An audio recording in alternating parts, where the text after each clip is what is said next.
పిత పుత్ర పవిత్రాత్మ నామమున ఆమేన్. అందరికీ శుభోదయం. జ్ఞానవానికి స్వాగతం సుస్వాగతం.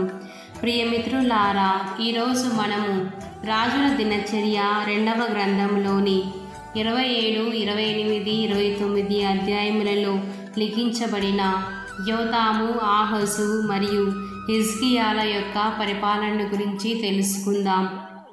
మొదటగా యోతాము రాజు కథ. యోతాము యూదాకు రాజుగా తన తండ్రి ఉజ్జియా తర్వాత సింహాసనాన్ని అధిష్ఠించాడు. అతడు 25 ఏళ్ల వయసులో రాజయ్యాడు మరియు 16 సంవత్సరాల పాటు పరిపాలించాడు. ఇతడు దేవుని దృష్టికి యోగ్యమైన వానిగా జీవించాడు. తన పరిపాలన కాలంలో దేవాలయ ప్రవేశ ద్వారాన్ని నిర్మించాడు. తన తండ్రి చేసిన తప్పులు అతడు చేయకుండా భయభక్తులతో జీవించాడు. ప్రజలు పాపం చేస్తూ ఉన్నా అతడు దేవునికి విధేయుడిగా ఉన్నాడు. ఈ విధముగా దేవుని మార్గంలో నడుస్తూ దైవశక్తి, దైవ బలంలో జీవించాడు. దీనివలన మనం నేర్చుకున్న నీతి ఏమిటంటే, మన చుట్టూ ఉన్నవారు తప్పులు చేస్తూ ఉన్నా మనం వారిని అనుసరించకుండా దేవునిపై నమ్మకం ఉంచి జీవించాలి. దేవునికి విధేయత అనేది వ్యక్తిగత నిర్ణయం. చుట్టుపక్కల ప్రజలు దారి తప్పినా మనం న్యాయబద్ధంగా ఉండాలి. మనం దైవ భయంతో జీవిస్తే అది విజయానికి మార్గం చూపుతుంది. దేవుని పట్ల నమ్మకమే మన యోగ్యమైన జీవితానికి నాంది అని యోతాము జీవితం యొక్క సందేశం. రెండవదిగా ఆహాజు రాజు కథ. ఆహాజు యోతాము కుమారుడు. అతడు 20 ఏళ్ల వయస్సులోనే రాజు అయ్యి 16 సంవత్సరాలు యూదాపై పరిపాలించాడు. అయితే అతడు తన జీవితమంతా పూర్తిగా దేవునికి విరుద్ధంగా జీవించాడు. ఇతడు ఇశ్రాయేలీలకు దోషపూరితమైన విధంగా దేవునికి వ్యతిరేకంగా నడిచాడు. విగ్రహారాధన చేశాడు. ఇతర దేవతలకు బలులర్పించాడు. తనయులను అగ్నికి బలి చేశాడు. దేవుని మందిరపు తలుపులు మూసివేశాడు. దేవుని దగ్గర సహాయం కోరకుండా సిరియన్లు, అస్సీరీయుల సహాయం కోసం వెళ్ళాడు. చివరకు అతడు అత్యంత అవమానకరమైన మరణానికి గురి అయ్యాడు. దీని పట్ల మనం నేర్చుకునే నీతి ఏమిటంటే, దేవుని నిర్లక్ష్యం చేసిన వాడు ఎంత బలవంతులైనా లేదా విజ్ఞానవంతులైనా చివరికి నాశనానికి గురి అవుతారు. కనుక దైవజనులారా, దేవుని నుండి దూరంగా జీవించడం అంటే నాశనం వైపు అడుగుతున్నాము అని అర్థము.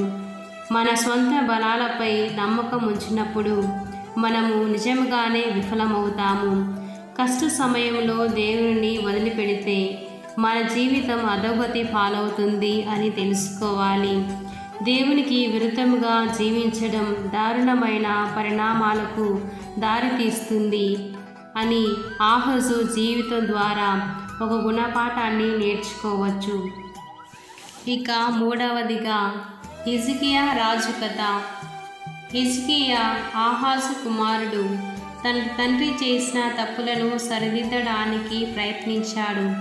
అతడు 25 ఏళ్ల వయసులోనే రాజయ్యాడు మరియు 29 సంవత్సరాలు యూదాపై పరిపాలించాడు. హిజ్కియా చేసిన గొప్ప కార్యములు ఏమిటంటే, దేవుని మందిరాన్ని శుభ్రపరిచాడు. లేవీలను పునరుద్ధరించి పూజలను పునఃప్రారంభించాడు. పాస్కా పండుగను తిరిగి జరిపించాడు. ప్రజలందరినీ దేవుని వైపు మరలించాడు. దేవునిపై నమ్మకంతో అస్సీరియన్లని ఎదుర్కొన్నారు. ఆయన ప్రార్థనల వలన దేవుడు అతనికి మంచి ఆయురారోగ్యములు ప్రసాదించాడు. ఈ విధముగా నిజమైన ప్రార్థన, పశ్చాత్తాపం మరియు దేవునిపై భరోసా ఉన్నప్పుడు దేవుడు అద్భుతాలు చేస్తాడు అని తన జీవిత విధానం ద్వారా తెలియజేశాడు. కనుక దేవుని బిడ్డలారా, మార్పు అనేది మన నుండే మొదలవుతున్నది. దేవుని పూజకు ప్రాముఖ్యతనివ్వాలి.